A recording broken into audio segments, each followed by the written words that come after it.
వేస్తే బోల్ డబ్బు వస్తుంది, విశాఖలో ఏ 14 గనులు ఉన్నాయి 14 అప్పుడు అప్పుడు అన్నారు. అంటే ఆయన ఆలోచన అలా ఉంది కాబట్టి ఇప్పుడు నేను అంటే చెప్తున్నాను. సంపద సృష్టి అనేది పార్టీకి సంపద సృష్టి, ప్రభుత్వానికి ప్రభుత్వానికి సంపద సృష్టి అనేది ముఖ్యం ఇక్కడ. అదే అవును.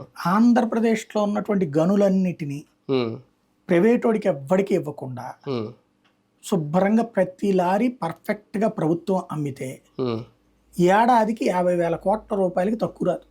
ఉమ్, ఉమ్, ఏది మధ్యలో అవుట్ సోర్సింగ్ ఏజెన్సీలతో పని చేయించితే కూడా ఉమ్, వాళ్ళ తిండి వాళ్ళకి ఒక 15,000 20,000 కోట్లు పోను ఉమ్, 50,000 కోట్ల రూపాయల లాభం చేతికి వస్తుంది.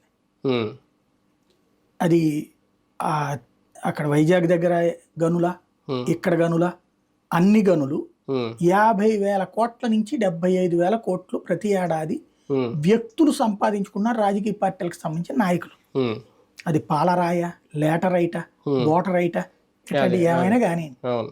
75,000 కోట్ల నుంచి 1,00,000 కోట్ల రూపాయలు చేతులు మారుతున్నాయి.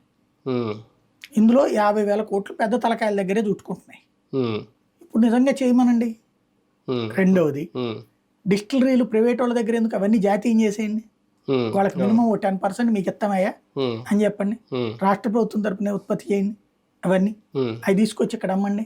ఉమ్, సంపతే కదా అది. అవును. ఉమ్. లేదా ఇప్పుడు ఎవడెవడికో ఎందుకు డిస్టిలరీస్ వాళ్ళని ఎవరినో ప్రోత్సహించడం